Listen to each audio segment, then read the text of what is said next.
안녕하세요. 요즘 정말 핫하다고 할 수 있는 카카오가 고점 대비 마이너스 30%까지 떨어졌습니다.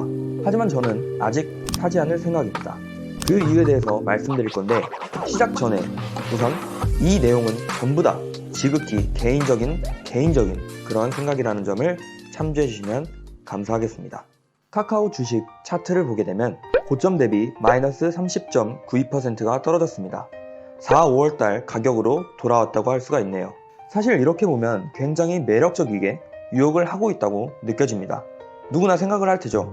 앞으로의 성장성도 엄청 좋을 것이고 대기업이고 절대 망하지 않을 거라는 것은 누구나 알고 있으니까요. 2019년부터 보게 되면 정말 코로나를 기점으로 폭발적으로 상승하는 것을 볼 수 있습니다.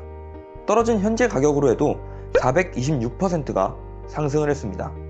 그만큼 많은 기관, 외국인, 개인이 미래를 보고 투자했다고 할 수가 있겠습니다. 그런 카카오가 과연 왜 폭락을 하게 되었을까요? 코로나 때도 마이너스 20%밖에 떨어지지 않은 카카오가 왜 도대체 많은 사람들의 가슴을 아프게 하는 것일까요? 여러분들도 아시다시피 2021년 3월 25일부터 시작된 금융소비자법, 이 법 때문에 카카오가 폭락을 하게 되었다고 할 수 있습니다. 이 법에 대해 잠깐 말씀드리면, 직접 금융상품을 판매하거나 중개, 판매, 대리 등을 할 경우 등록 또는 인허가를 받아야 하는데요. 중개에 해당하는 것들이 어떤 것이 있나 생각을 해보면, 나에게 맞는 추천, 보험상품 추천, 카드 추천, 금융상품을 비교, 추천하는 것들을 중개라고 판단하고 있습니다. 지금 와서 생각해보면 그때 당시에는 그렇게 이런 것들을 신경 써서 보지 않았었어요.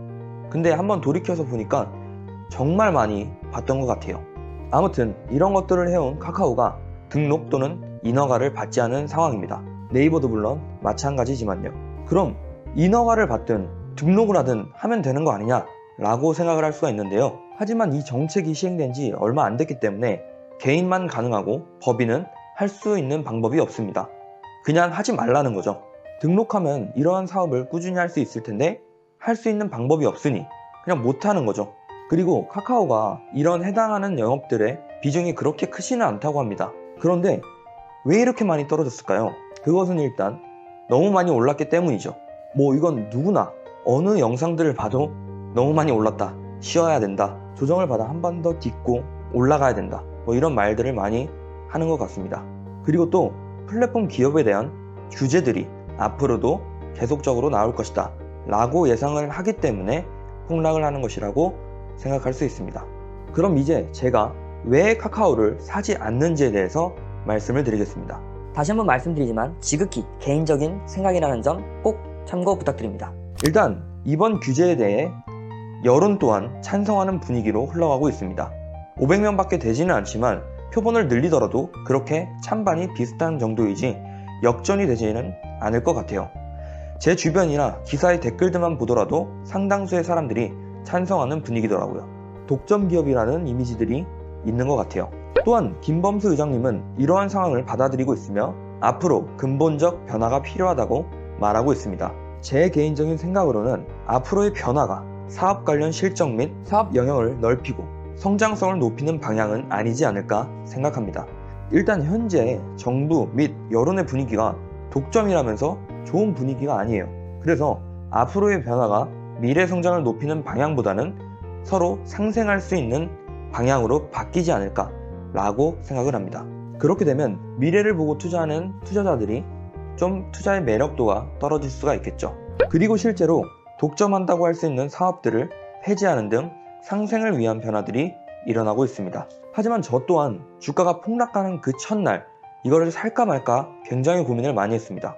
설마 카카오를 계속 규제를 하겠어? 우리나라 시총 3, 4위를 왔다 갔다 하는데 언제나 그랬든 어떻게든 다시 사업을 이렇게 세우고 앞으로도 계속 할 거야. 그래서 이거는 단기적인 악재에 불과하다 라고 생각을 했습니다. 그러던 중에 이런 생각이 들더라고요. 과연 빠른 시일 내에 이 규제가 완화가 될 수 있을까? 만약 규제가 완화된다고 하더라도 주가가 회복을 할 수 있을까? 이미 개인, 외국인, 기관들은 정부의 규제 하나로 이 카카오가 한번 휘청하는 것을 느꼈는데 과연 이것들을 다 무시하면서 주가를 올릴 수가 있을까? 라는 의심을 살짝 품기 시작했습니다. 그리고 규제가 완화될 거라는 것에 베팅한다는 것은 도박이랑 마찬가지라고 생각을 했어요. 정부의 앞으로의 정책에 대해서 예측을 하는 것이기 때문이죠. 차라리 김범수 의장님을 믿고 앞으로 이러한 어려움을 잘 이겨낼 거다 라는 것을 믿고 투자하는 게 덜 도박적인 것이라고 생각을 합니다. 정부의 앞으로의 정책을 예상하는 것보다는요. 모두가 아시다시피 카카오의 실적이 그렇게 높지가 않습니다. 비슷한 시총대의 기업들과 비교를 해보면요. 하지만 이런 실적 성장성은 굉장히 크다는 것도 모두 알고 계실 거예요. 그래서 정말 이 카카오는 미래의 꿈을 먹고 시총 3, 4위까지 올라왔다고 할 수 있습니다. 근데 그 미래가 조금이라도 금이 갈 수가 있다. 그런 불안감들이 있다면 주가가 크게 유동칠 거라고 생각을 합니다. 그리고 그게 지금이고요. 이렇듯 앞으로의 상황을 예측하기가 정말 힘들고 불안한 요소들이 존재하기 때문에 저는 관망을 하려고 합니다. 제 개인적인 생각으로는 상방은 막혀 있는데 하방은 열려 있으니까 주가가 횡보를 하거나 또는 하락을 할 수 있다는 개인적인 생각이 있습니다. 차라리 카카오에 투자하기보다는 다른 좋은 종목들을 발굴해서 거기에 투자하는 게 더 좋지 않을까 라는 생각인 거죠. 그런데 만약 규제가 풀리고 또 주가가 회복을 하게 되면 당연히 배가 아프겠죠.